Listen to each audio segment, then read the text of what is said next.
listeners, and welcome to Pop Screen, part of the Geek Show podcast network. We are that corner of the Geek Show that likes to deal with movies either starring, about, or by pop stars. No, the podcast covers such a broad range of musical and cinematic genres, from country and western to hip-hop, from documentaries to science fiction. I'm your host, Graham Williamson. I'm a filmmaker and a critic for Horrified.com and the Geek Show website. I've been joined this week by... Ewan Gleadow, hello. I sounded so unsure of my own name.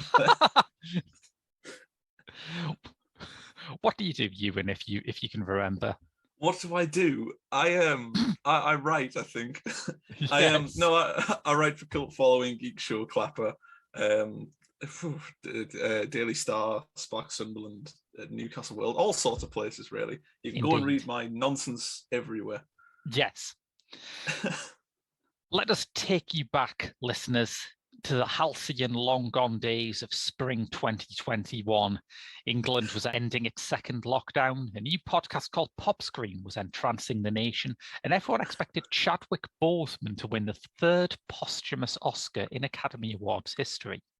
The fact that this didn't happen, despite the Best Actor award being moved specially to the end of the night, might be the only accidental trolling of ceremony producer Steven Soderbergh's career. But now that's all in the past, we thought we'd turn back to the film at the centre of it all, a film about the blues, a film about race, a film about the importance of a good pair of shoes. This week we are asking, have you checked out Ma Rainey's Black Bottom? Me? Yeah, personally, oh, yeah, right. yeah. I'm starting a new thing where I ask co-hosts if they've watched the film. It gets around some shit. Have I watched the film? Yes, I did. I did watch the film. Again, I watched this when it first came out. So did I, yeah. Way back when. Back in the good old days, eh? Yeah.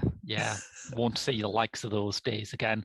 I have to admit, I asked partly because I don't think I've exhausted the comedy potential of this film's title yet. Oh, there's a lot we can run through, yeah. If you want to get it out of your system, like, now's the time. I just think that you'd think it would become sort of tacky and infantile at some point, but no. Oh no, the word bottom, as expressed by Despicable Me, is infinite resource for humor. It will make you billions. So yeah, you saw it before, presumably, as you were waiting in the run-up to the last Oscars, right? I did, yeah. So it was kind of like one of the few films I'd not seen that was sort of nominated in the big categories, and it was Ma Rainey's Black Bottom. And I remember thinking, like, oh, that'll be interesting. I kind of like blues music. I don't know much about it, and for the sake of this podcast, as the great Stuart Lee once said, I've done no research. I've listened to a couple songs. I've watched the movie. It's as boring as I remember it was from last year. It like, I put it this way: there's nothing wrong with it. It just sort of trundles on through. It's there. It's present. Yeah, I must admit, the first time I watched it, I really enjoyed it, and I was preparing to do a podcast where I really solidly defended it, but a bit of the air has gone out the second time around. I think because the things that are good about it are the things that are obviously good about it, specifically the writing and the acting. Yeah. Those are like dazzling on first contact, and once you get past that, there just isn't much to really justify a second watch, I think. Yeah, it's very, I mean, that's sort of typical of a lot of sort of Oscar-nominated films, is that you get one viewing out of it, you enjoy yourself, and if you go back, you kind of just, you're not going to get the same experience. It's not a timeless film. You know, you can't keep going back to it. It's not like, I don't know, it's not Airplane. You can't keep going back to it. It's not Airplane. No, but it's, you know, I think especially sort of, I mean, the past few years, the Academy's kind of liked movies where music plays a key part. You know, you've got La La Land, you've got Whiplash. The structure of the movie is based around music and the act of creating. And I think Ma Rainey gets that right. I think it does that really well. But what it lacks is sort of, you know, like you said, once you get past the writing and the characters and the dynamic between them, what really is there? It's yeah. There certainly, what there certainly isn't is a sense of the time. I mean, we understand the social conditions of the era. Yeah. We understand the role that race plays in these people's lives. We understand the role that music plays in these people's lives, but we understand it because we're told it. It's not one of those films like the films that Paul Thomas Anderson's making now, where you can like almost feel the atmosphere of a different time period. That isn't there. Yeah. No. It's, I mean, you can dress up the 1920s of America with as much iconography as you want. If it doesn't feel like the 1920s, it may look like it. It's a nice bit of wallpaper, but if it doesn't actually feel like the area and the people are actually coming to life, then you're kind of fighting an uphill struggle. It's the inevitable loss there of you've tried and failed to make a period piece of a time that's, you know, very important, not just musically, but sort of the cultural shift in America at the time. Yeah, was incredibly interesting to look into. Because you have in the 1920s this emergence of a black middle class which hadn't existed in America before, and you have some vicious responses to that. You have the revival of the Ku Klux Klan, you have the Tulsa Massacre. You know, there's it tends to be downplayed in favor of the 60s when movies are made about civil rights, because I guess the 60s you can at least put a happy ending on it. The 60s you can at least say, well, the legislation got passed, but looking back at race in America in the 20s is a very, very dark process. It is. And I don't think the film does a bad job of sort of capturing that. I just think, again, it all loops back to that. It looks like the 1920s, but it doesn't feel like it. And if it doesn't feel like it, how are you meant to express the very emotive structure of what is this film? I mean, at the very core of this, it's a story of sort of race relations and the fight against everything. And it doesn't work if the film is kind of just, ironically, for a film about soul music, it is a bit soulless. Like there is no sort of ability to make that iconography feel alive, to feel sort of interesting. And it's a shame because it is such a rich period for culture. Yeah. And it's strange, really, that I mean, everyone uses the word stagey in response to this film, and far be it from me to sort of strike out on new critical territory. But it is stagey. But it's strange that that's a problem, because when you look at the structure of it, it should be able to exploit that claustrophobia of a single place setting. You know, it is about a group of people who do not like each other, who are stuck in the same place and can't get out anytime soon.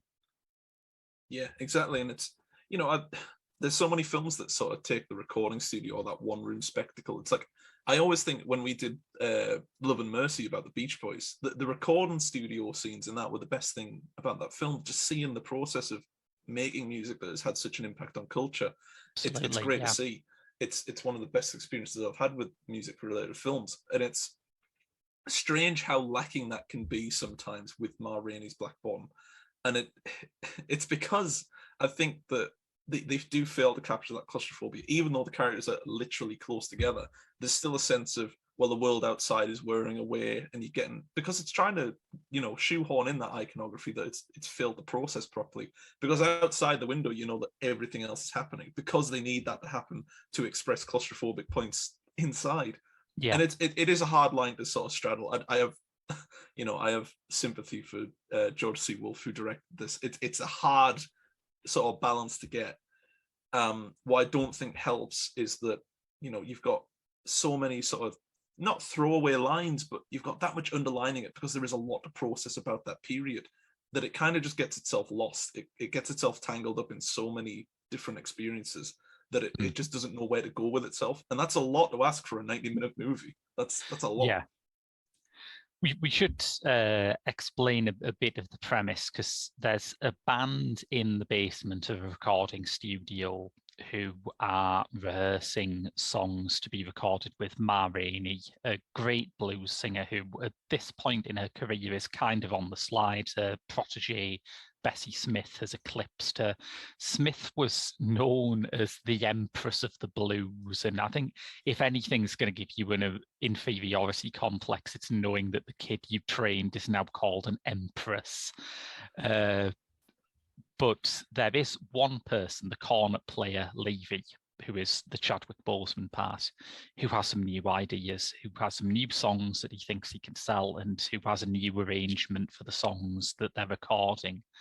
And that's sort of interesting, that, because Levy is kind of a music movie type, isn't he? There's always the young Tyro who's got hot new sound that's going to blow people's minds.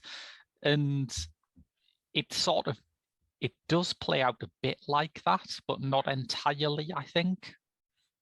Yeah, it has those moments, those sparks. And I think a lot of that comes down to it's Chadwick Boseman. And it's, a lot of that is clicking with him just being a very good talent to have on screen.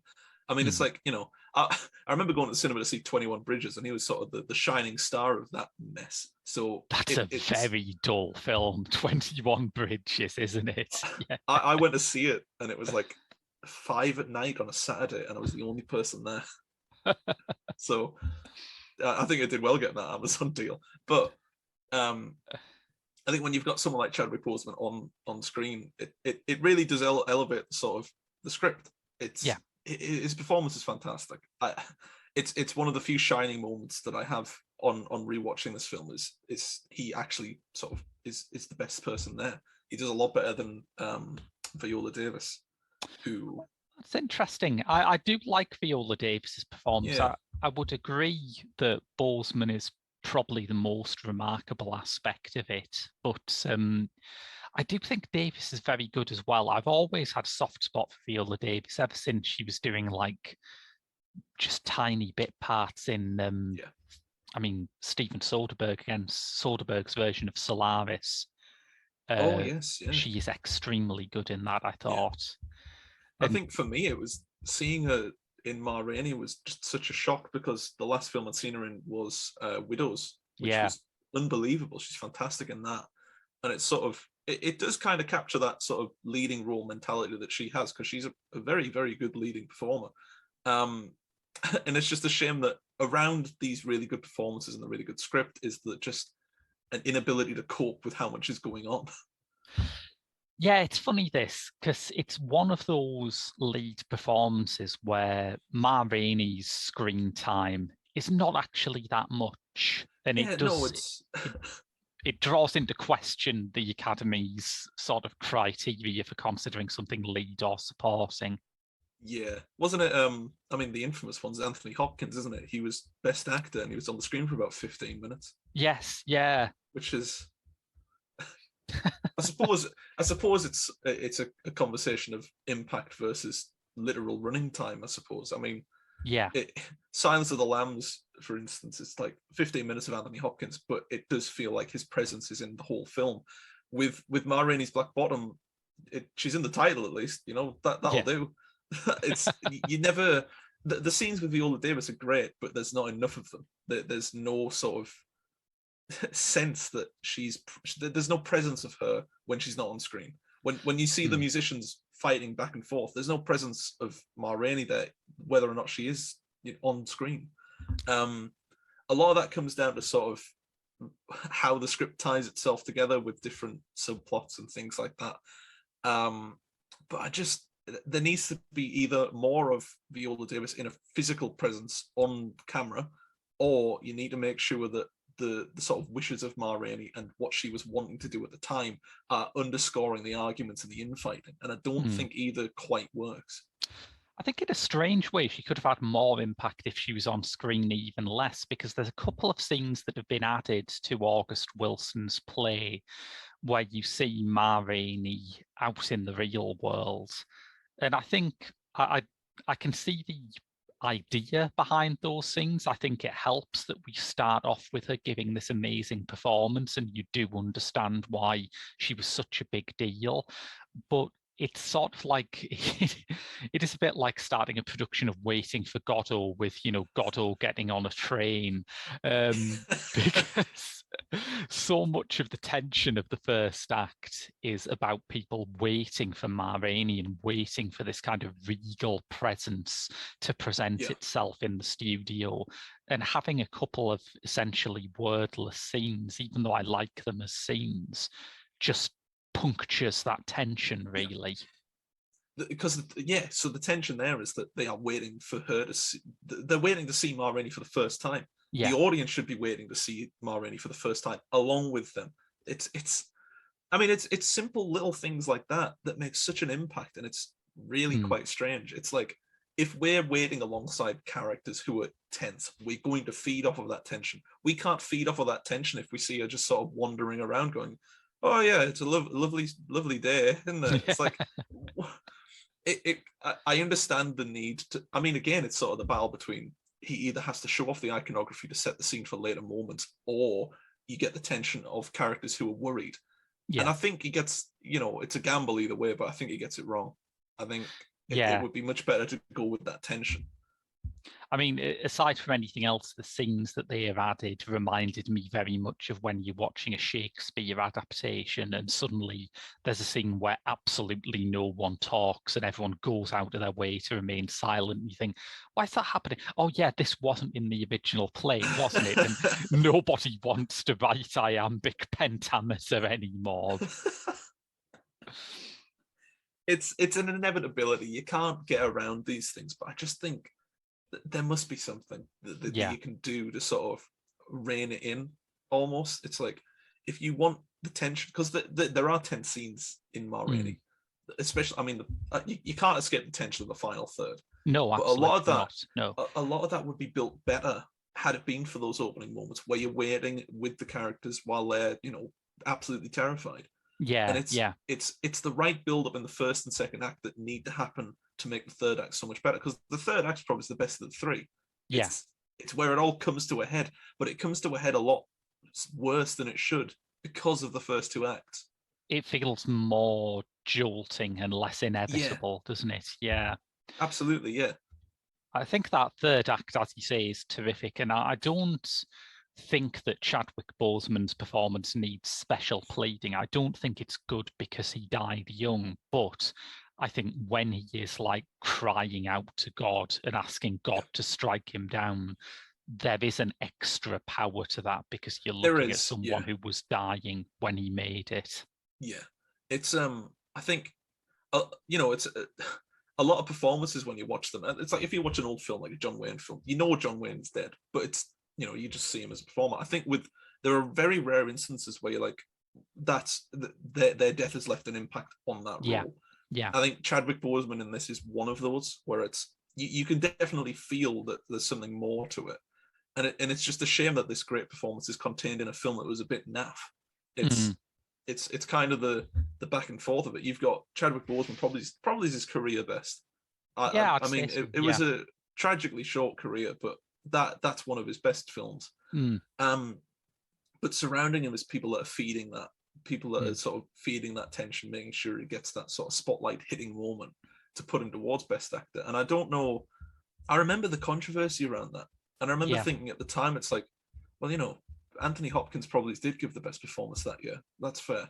And I never really understood it. I never really understood. Obviously, it was, tragic that he died and he didn't win an award, but I don't think it negates his performance. I think it strengthens it. If anything, his final performance as an Oscar winner, an Oscar nominee. It's, Oh yeah, you obviously have to factor in that the Oscars are A, really silly bullshit that means nothing in the long run, and B, is basically my equivalent of the Olympics. It's like, it's the one time in a year where I get really into the horse race of this stuff and start like checking out who's got the best odds at the moment. I think this is the first Academy Awards where I've just not cared. I'm happy to see Spencer got a nomination, but in a ceremony where Don't Look Up is nominated for so many awards, do you really want to win one? Like, what would be the point?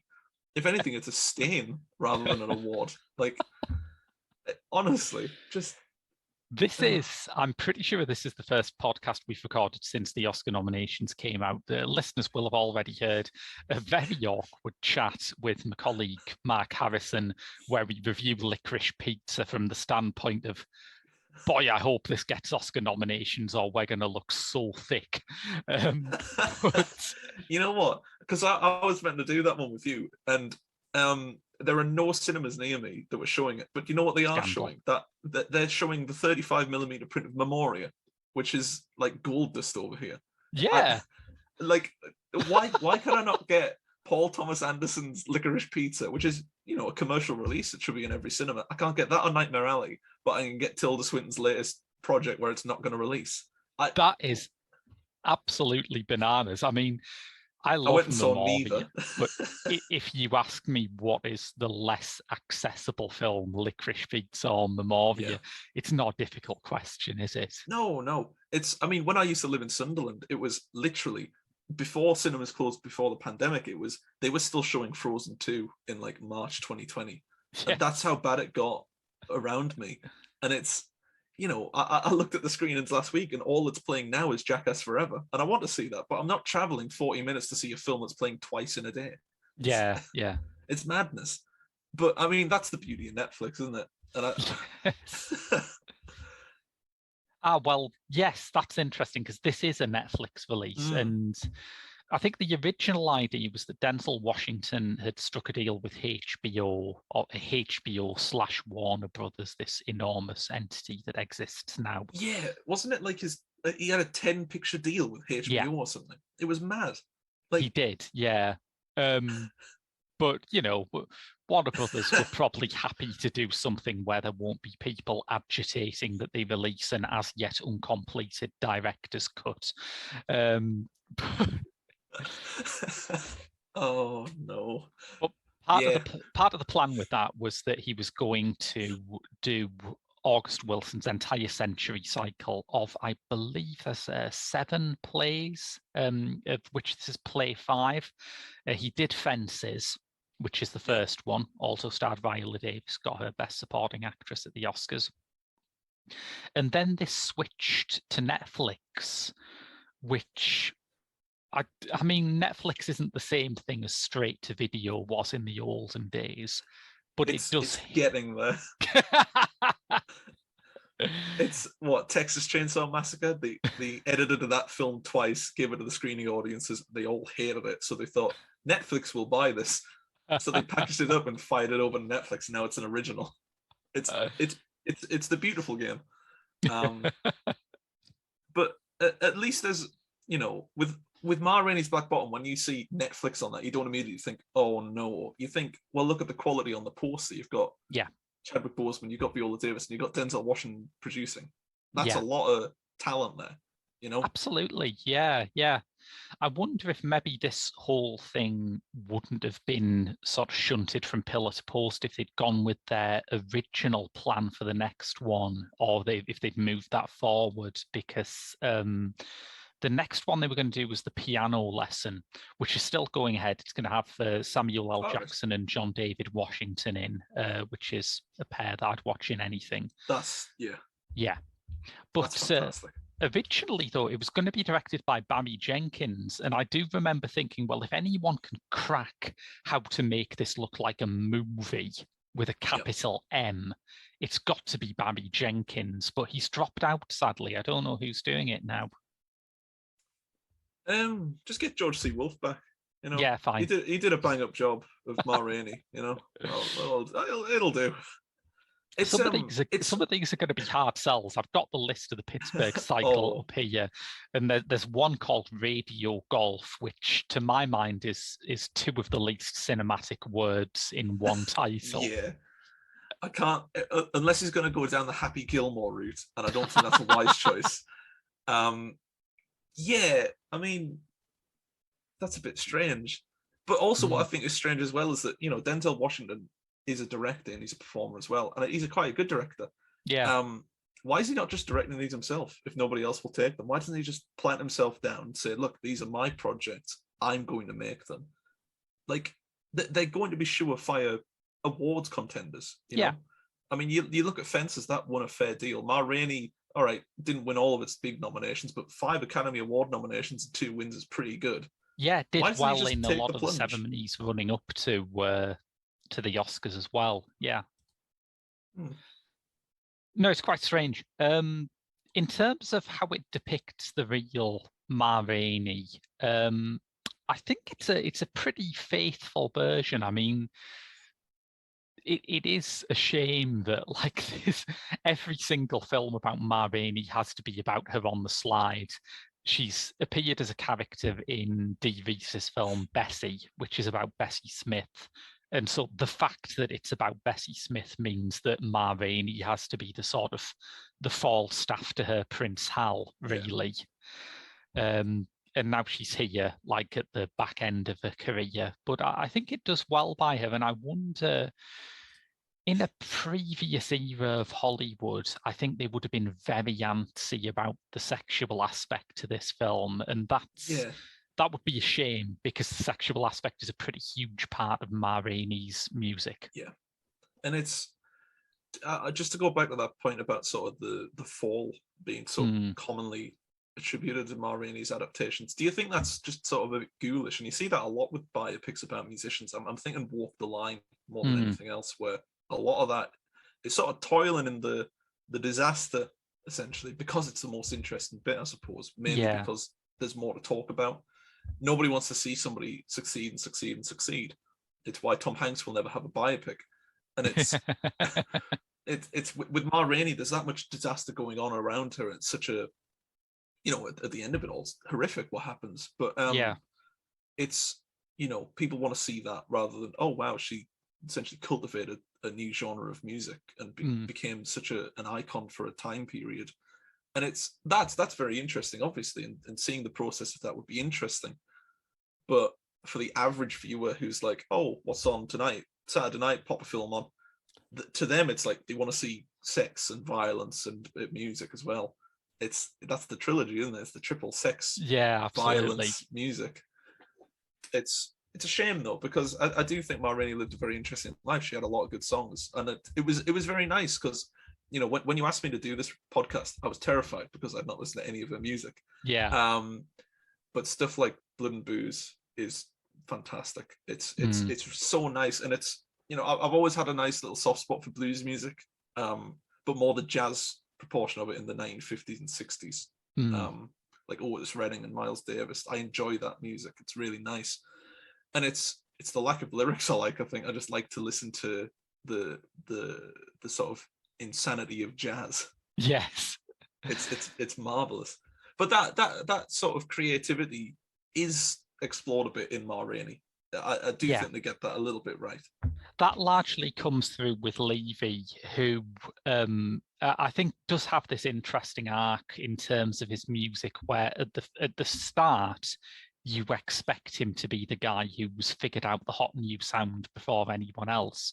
And that sort of turns out to be the case, except what he doesn't realize is that the people around him are only interested in this hot new sound to the degree where they can sell it to a white artist to record a sort of denuded, toned down version of it.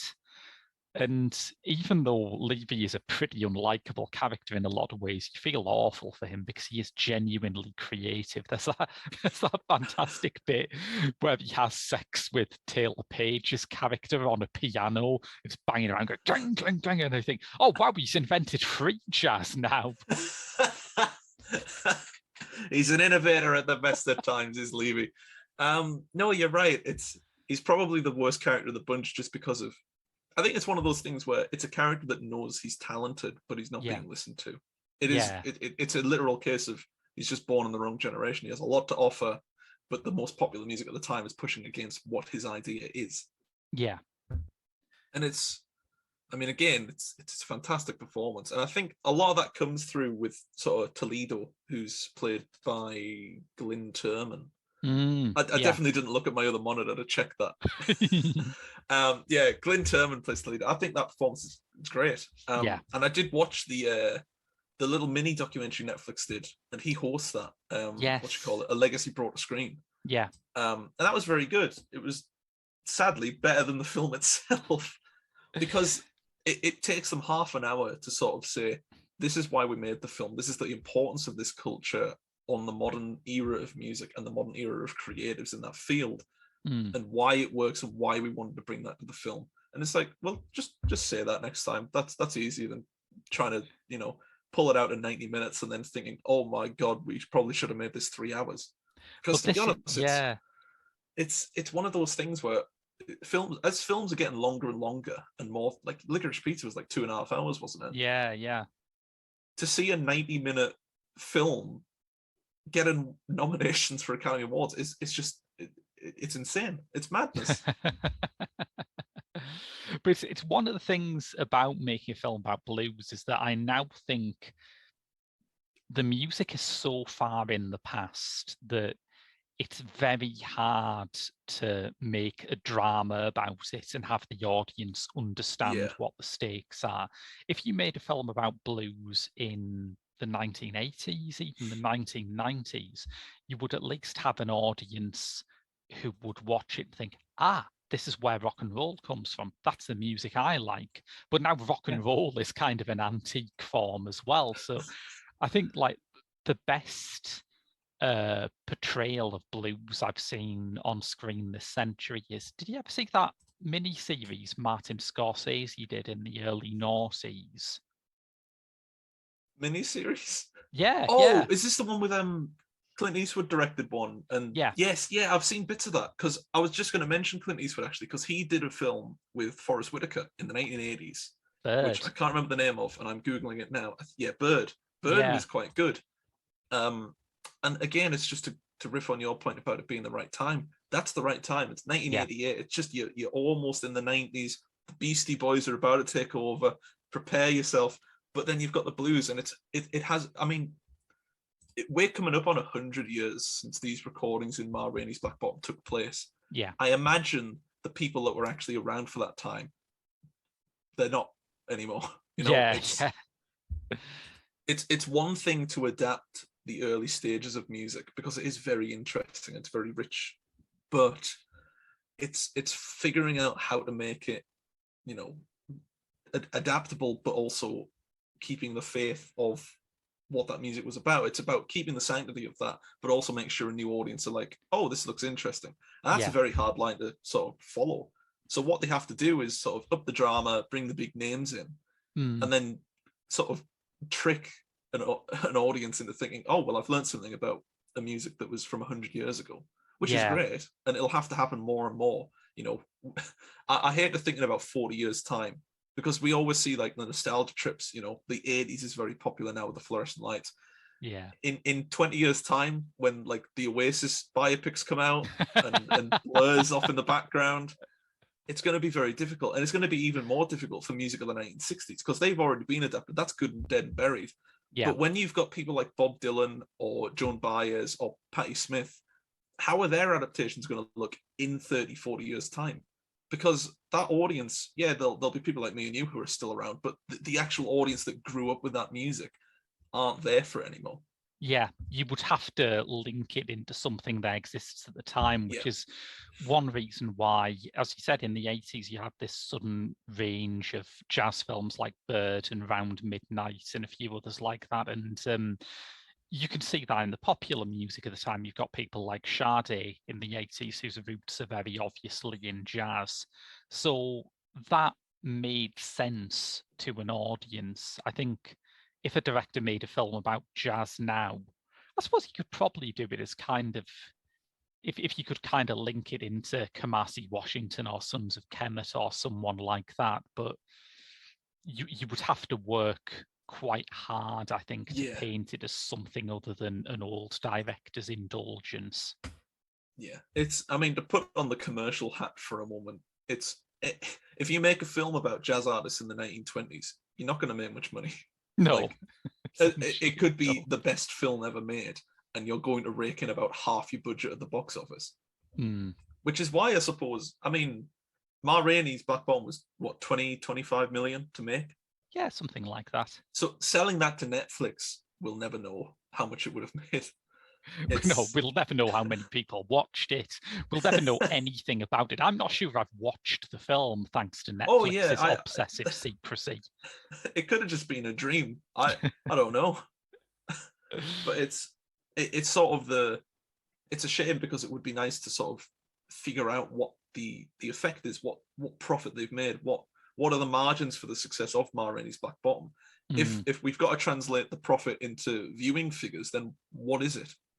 Yeah. Because I don't think Bird made too much money when that came out. I will check that though. It did not. So it was made on a budget of 9 million and it made 2 million. Right. Yeah, fair enough. But again, I suppose it's Clint Eastwood, and Clint Eastwood does very much whatever he wants. Yeah. But the sort of the pressure is off a little bit because he's a firm household name. I feel like as film shifts into that more commercialized stance and you've got streaming platforms, it's going to be harder and harder to take those risks and actually survive them. Yeah. If Clint Eastwood were an up and coming bloke that did Bird now, they'd think it's back to straight to VOD with you. Yes. And that's it. I think it's always been kind of a commercialized environment, but I think one of the things that's shifting now is you're seeing this move away from an era when Hollywood films were sold on stars, which means that you can get a film like Bird made if a big enough star like Clint Eastwood wants to do it, to an environment where films are sold on the basis of subject matter and what they're adapting, which as it becomes very, very hard to do something like this. I think the one angle that you would have to make something like this relevant, which is kind of in the film, it's there.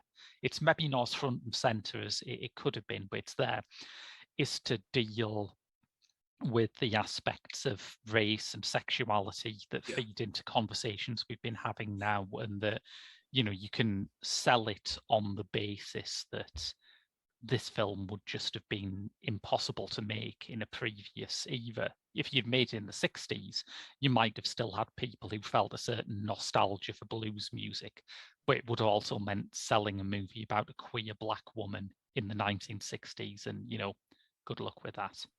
Yeah, that's unfortunately that probably wouldn't have worked in the 60s. I do think it's good to see that these people are brought to the screen, whether or not it's got an audience. Great to see that, you think of all those pivotal performers and artists who haven't been brought to the screen. It's nice to see that another one is being checked off, essentially. Well, the one that is always kind of glaring to me, and the one which I think it's hard to really view this as anything other than squeamishness about sexuality, is Dusty Springfield, because I have seen a number of iterations of the 1960s nostalgia cycle, and each one has brought a slew of biopics in its wake, but that one has just never been touched. Yeah, it's a shame as well, because Dusty Springfield's very, very good. Yeah, and absolutely. I can't. I mean, my faith isn't sort of rekindled in seeing a Dusty Springfield biopic by the Pamela Anderson one that's coming out soon on Disney. But it shows that they're willing to take a couple more risks when it's, the Pamela Anderson scandals and the sort of sexuality of that topic. That's on Disney Plus, so it's kind of. I feel like producers are starting to take a few more risks, not because sex sells, but because they just think it's part of the biopic. If it's there, it needs to be adapted, and I think that's quite faithful and we're lucky that that's going to happen. But I don't think Dusty Springfield will get a biopic anytime soon. And it's strange as well, because you think of all these musicians that are sort of battled demons and drugs and everything in between. There's no problem adapting that. I think it's the squeamishness of it. Yeah, absolutely. There is certainly a lot to be squeamish about in Ma Rainey's life. I think my favorite fact about her that I found during research is that she was arrested in 1925 for, and this is a direct quote, and it's just breaking my brain trying to figure this out, arrested for an apparent lesbian orgy. Now, For fairly obvious reasons, I have never been to a lesbian orgy, but I imagine it's pretty clear cut whether or not something is one. Yeah, the word apparent in there has thrown me a bit. Yes. What do you mean apparent? I'm just Oh, picturing officers, it's not what you think. these two cops at the door saying, "Now I'm no expert, but I suppose it's, technology hadn't taken off at that time. They didn't know what they were looking at. I don't know. it's true what they say. Straight men literally do not know what lesbians do." They could have gone in there for a bagatelle evening and just got the wrong end of things. They're all sat around playing Boggle. There's apparent lesbian orgies on in here. We've got to get rid of it. My Rainey, you're coming with us. It's... it is, I mean, I've not done much research, but it's kind of tragic that, she was only 53 when she passed. Yeah. It's one of those things, I mean, it's synonymous with sort of musicians that they do die a bit sooner than most. Yeah, particularly, blues musicians. Yeah. And do you think that has anything to do with what blues music is about? It's a very emotive output. It's very upsetting. It's very tragic, but it is quite beautiful and wistful. I think, you can't disentangle it from the kind of lives that are being sung about. You can't disentangle it, certainly not in the 1920s, from race, from poverty, from addiction, from all of these things that do massively cut someone's life short. And when blues music was first marketed with people like Leadbelly in the 1920s, part of the appeal of figures like Leadbelly and Robert Johnson was that, they had real criminal convictions. They were scary dudes. People liked that. So, yeah, it's not entirely surprising that the blues genre has more than its fair share of early deaths. Yeah. I mean, it's that what you've just mentioned there about sort of the almost the tough guy personality. It's very literal for blues music, but it would be copied by artists who didn't have a tough persona or didn't have run-ins with the law. Yeah. You think of someone like Johnny Cash, who's so synonymous with Folsom Prison and the San Quentin performances. The man was never convicted of anything. The man was never arrested at that period. He was clean cut. He was he was a God-loving Christian who was he had a major scar on his stomach, but it happened when an ostrich kicked him. Yeah, it did. I actually just finished his autobiography, and he was talking about that. It's like, I don't know where the tough man mentality came from, and I think it was from something like people would cheer at the right moment, and then everybody would say, well, he's one of them. And it's not, it's just they happen to cheer at the right moment when he says he shot a man to death. I think one of the things you've got with blues music is this really ticklish issue, which we've seen during our lifetime with some of the conversations about hip hop as that becomes more and more a central part of music.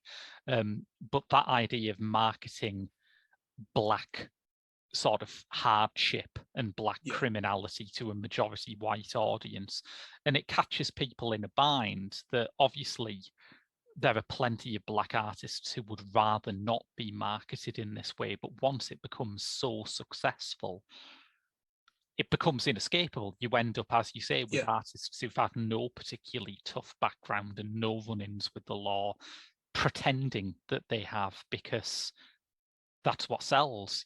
People have this morbid fascination with the figure of a young artist, particularly a black young artist who is in serious danger. I remember when 50 Cent came around, there's no way you can tell to me that 50 Cent got big because he's a great rapper, because he transparently isn't.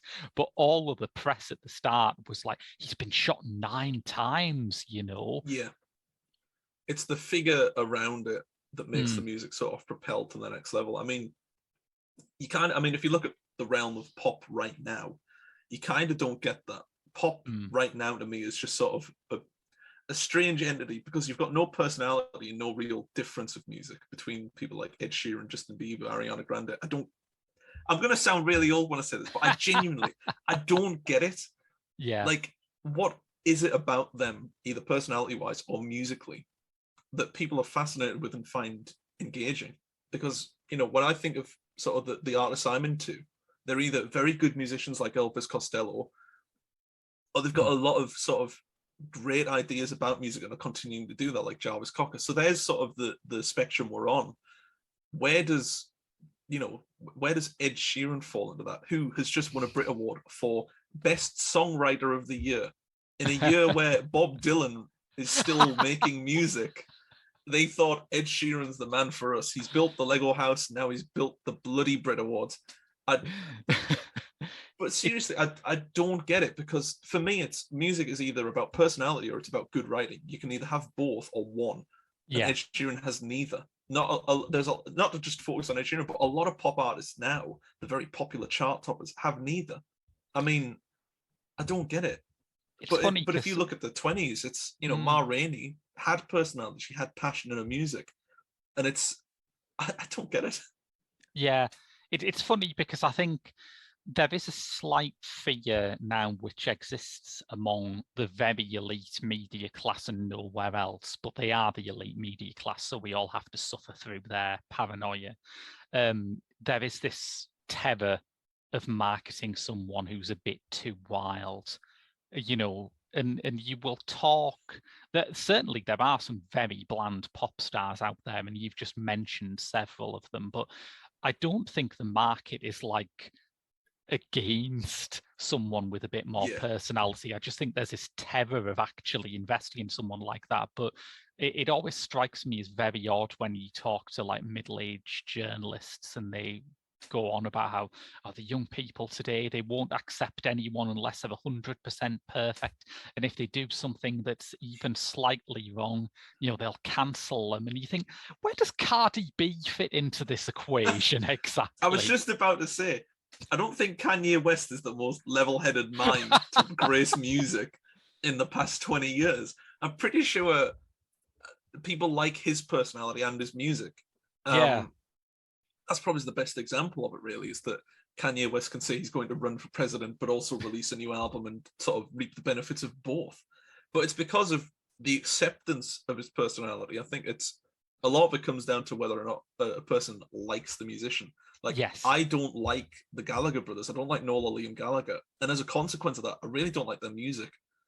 And I don't like Kanye West as a person, but I think his music's all right. And I think that there is that level, isn't there, where, to go back to Cardi, like, she has done and said things that anyone else would get ripped apart for. I love Cardi, but that's just the truth. And I think part of that is because as soon as she released Bodak Yellow, there was just a part of people's heads that went, I will forgive you anything for this song. And that's how it goes. It's ultimately not that different from how it normally is. It's just that the dressing has changed. People will say that they've stopped liking someone because they made this political statement, or they, you know, didn't support this movement. And what they're actually saying is they didn't do this, and also they didn't release music good enough to make me ignore it. Yeah. It very much comes down to how much talent you have to avoid the consequences of being a bit of a dick. Yeah. And it's you see that a lot with artists, really. Well, I mean, you mentioned Kanye. That's what his career runs off, right? Yeah, it is. And it's like he'll tweet out something daft, and then every now and then we'll drop an album, and it's sort of that people have accepted that as the new normal. Yeah. But I mean, to be fair, it was around in the 80s and 90s as well. You know, there were so many pop star controversies. I mean, where to begin? But I love Neil Young, but it would be fair to say that he spent the entirety of the 80s blotting his copybook in a variety of embarrassing ways. Yeah, and I think there is sort of a reflection on that, at least, and I don't believe that there's anything for artists right now working at the top of the charts to reflect on in 20 years' time, when they are no longer in the spotlight. Because the pop star mentality, that doesn't last forever. Eventually they'll be shifted out for something new. You know, it's like when Britpop died and the Spice Girls sort of just beat its corpse. They exploded, but then they fizzled out. But they did give birth to something new, and that was girl groups. So the birth of the Spice Girls give you Girls Aloud and the Sugar Babes. They then dominated the charts, and then they were moved away. and then it's a cycle. And I'm really nervous to find out what the next bit of that is, because who is getting inspired by Ed Sheeran? I want to know so we can stop them, because that's not good. That's not good. Well, you think the counterpoint to this is I think music is always more interesting in those times when there is massive generational change and the people who normally exert an iron grip over the charts don't quite know how to respond to that. Yeah. You've had that situation of pop music being entirely managed from the top back in the 2000s, when every single year there would be an X Factor Christmas #1, and that was just how it worked, by clockwork, and it was awful. And now there is a new generation who older generations don't quite understand, and they have their own pop stars like Lil Nas X and Billie Eilish, who were like very successful, but also are outside of that heavy industry part and can do what they want. And I think that's going to be fun. I don't know if it's going to be a movement on the level of other times when the marketing machine has broke down a bit, when you got things like punk and acid house. But I think there is something there that is more interesting than the kind of total mechanical industrial process that pop has been throughout most of the 21st century. Oh, definitely. I think the best example I can think of is Sam Fender, who's sort of like very young 20s, appealing to people who have nostalgia for essentially what is 10 years ago. Yeah. And it's working really well, because again, he's not hit quite the top, but he's got 2 #1 albums. And he doesn't feel like he's in the same group. He doesn't feel like he's anywhere close to the popularity or the knowability of Ed Sheeran, despite probably, he did a tour and he went to London and everything. He went all over the place. He did a countrywide tour, and so was Ed Sheeran. But it's, same number of dates, same level of crowd, but they never feel like they're in the same category, despite the fact that they are both pop artists.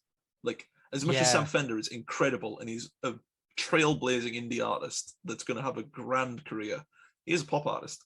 He is popular. He's sort of inevitably going to get a chart topper as a single. But it's the sort of the personality behind it, because when you think Ed Sheeran, I now think of his bit part in Yesterday, and just I don't know anything else about him. I don't know anything about him.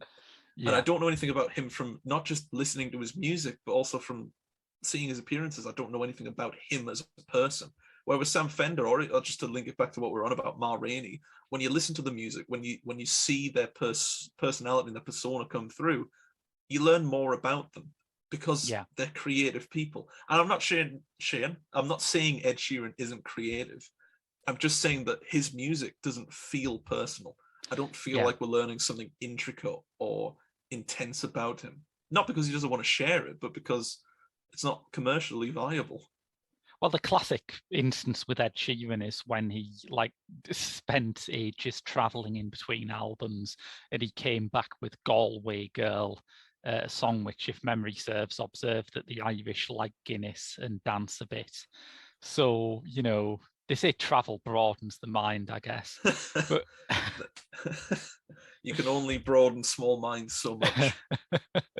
But the question is, I guess, at the root of it, it's not so much are you creative or are you interesting, it's are you assimilatable? If the machine comes knocking, do you answer the door? And it would be interesting to see that film about Bessie Smith, partly because I love Queen Latifah. She plays Bessie Smith in it. But I would also like to see this story from the other end of the telescope. Like, did Bessie Smith hit big because she was capable of playing the game a bit more than Ma Rainey, or was there something else? There are so many artists that sort of will refuse to play the game, and then they just sort of, it's not as if they don't have hits, but they don't take that next step, because the next step is worldwide fame. Someone like Madonna, that big.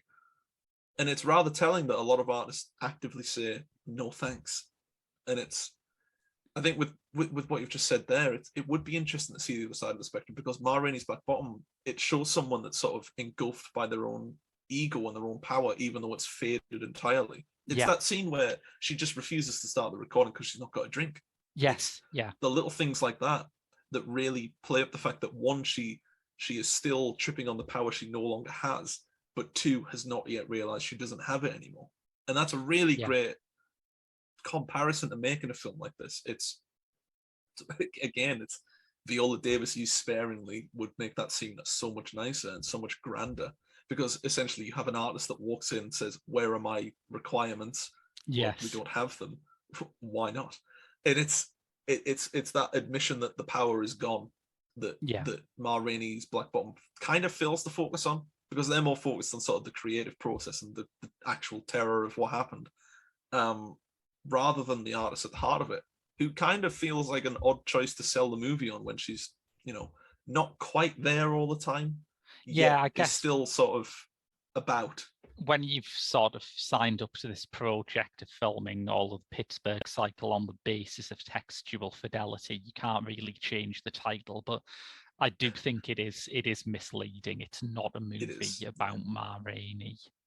But she is a very powerful presence, and part of that is just because Viola Davis is brilliant, But I also love her anecdote about getting fitted with the padding for it, because she's significantly heavier than Viola Davis is in real life. And she just said, it was great. I felt really sexy. I could go into a room and just take up space and knock people out of the way. I loved it. But I mean, that's a good contrast to, again, it's the power to go into a room and take over immediately. Yeah. Was something Ma Rainey could do.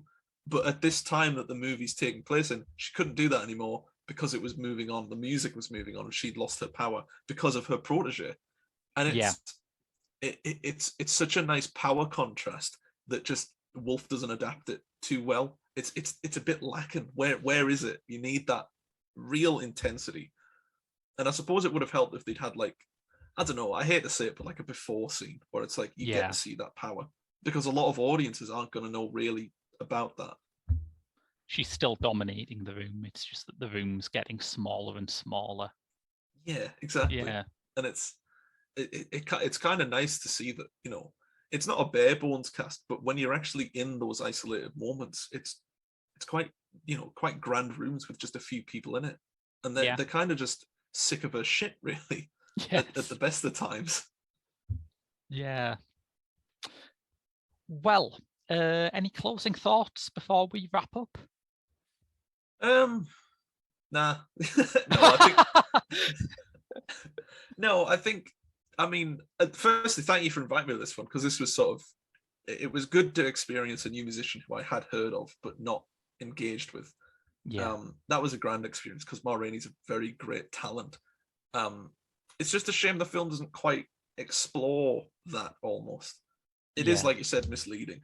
But I do think there's enough scenes from Viola Davis to warrant it being sort of an interesting experience for those that are interested in this genre.